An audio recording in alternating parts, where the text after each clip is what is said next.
consoles. Is it okay to call them the center of gaming? I mean, it probably isn't true because PCs have taken over the world, but they were still always a major part of gaming and gaming culture, and are the sole reason you have to go all the way to the mall to put in a couple rounds in Street Fighter. Now, you can do it in your living room and use the scummiest tactics known to man, i.e.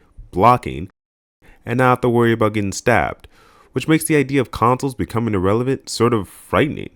But through the march of time, that's what's happened, or is starting to happen. But everybody has already made a video about this twice over though, so you might be asking, Clev, why do you want to talk about it?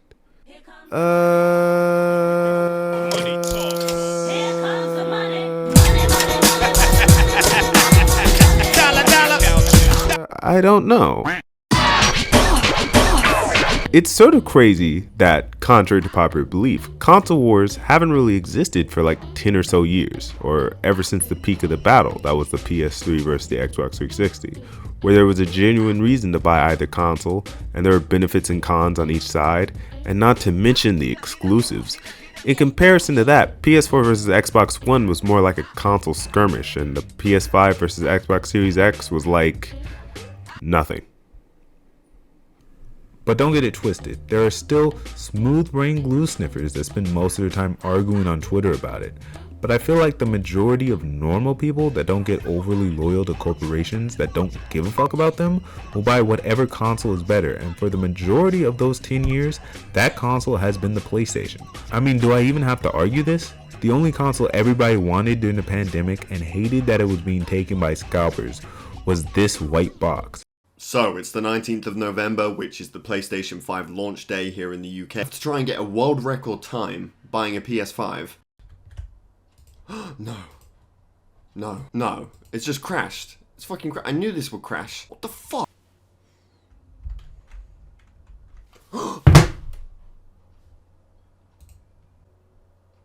Go to basket. Holy shit, it's fucking out. Hurry the fuck up.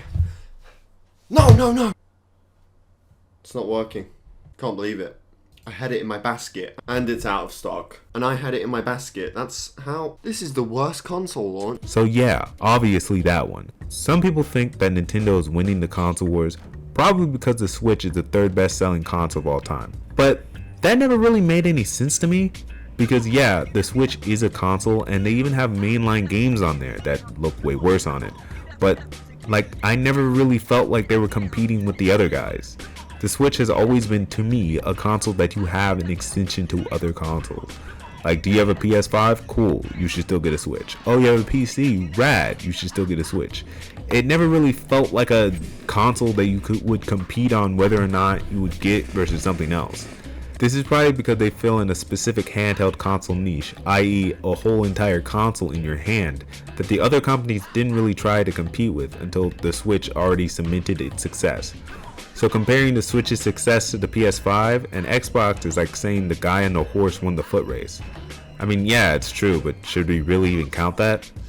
So yeah, between Sony and Microsoft, Sony won. Microsoft even straight up said this in one of their interviews talking about it. But that's the thing, as a console, the Xbox kinda sucks because they don't have any games, but neither does the PS5.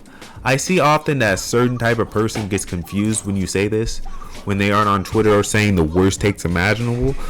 But when people say that the PS5 has no games, they are usually referring to its exclusives. And no, not just games that you can play on a Sony device, games that you can only be played on the PS5.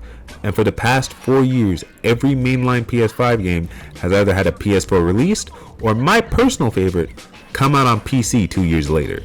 There is a community of people that exist that believe that game exclusives shouldn't exist and they only do damage to gamers and yada yada and yada. My old boyfriend came over late last night, and yada yada yada. Anyway, I'm really tired today. So I'm gonna use basic math to get these people to understand. I have a PC, and a really good one at that. I also have a PS5. For what reason should I stop playing on my PC and choose to play on my PS5?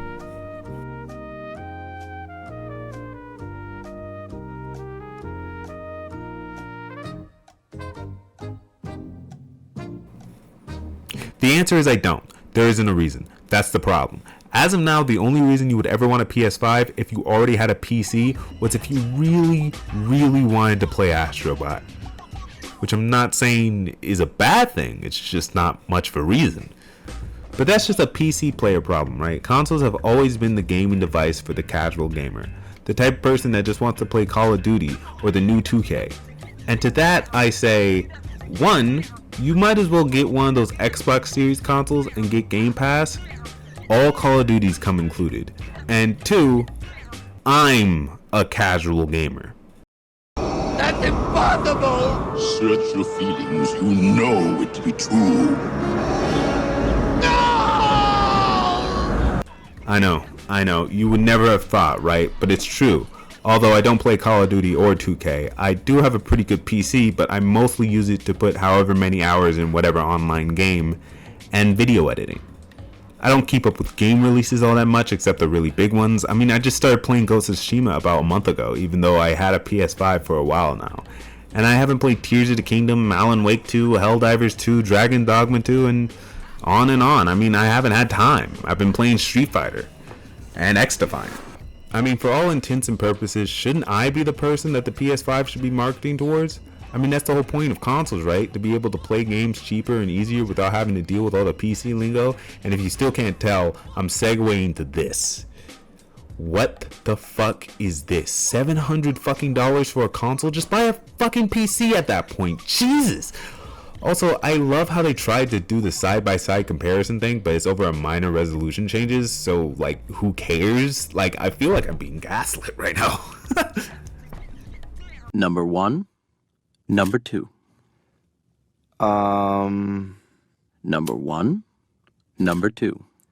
About the same. Number 1 might be a tiny bit better. Okay, but that's enough about PlayStation. Let's talk about their rivals.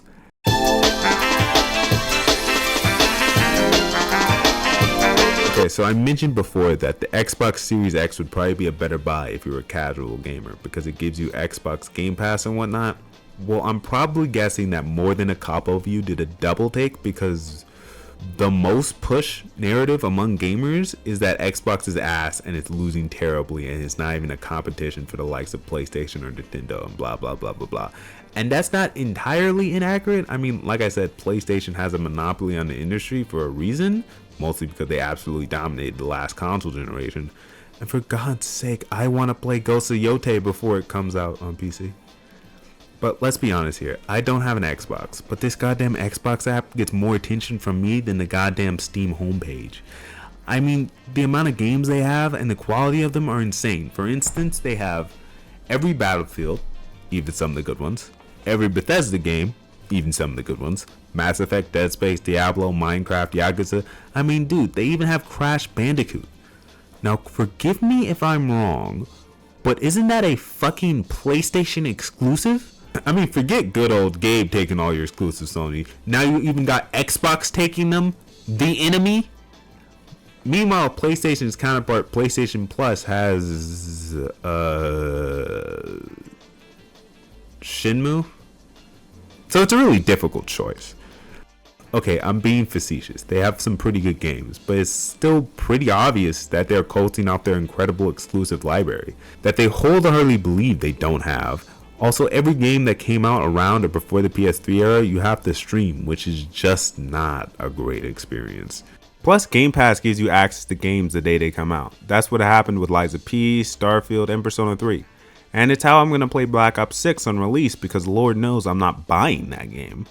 It's also of note that they got most of these games for themselves by buying a whole bunch of studios and developers, the biggest one being Activision Blizzard, which means if they don't have a game you want to play, don't worry, they will. And you might be asking, well, if they have all that going for them, why would they say they lost the console wars? And yeah, they did. From a console perspective, they completely lost, but consoles have never been a resource to make money off of. Companies usually sell them at a loss anyways. The real money they make is from the money you get from buying the games on their store or buying their exclusives. But with more and more of the market going towards PCs and companies being able to sell their games through streaming services, is winning the console market even necessary anymore? I mean, the villain doesn't tell the hero they won unless they got an ace up their sleeve.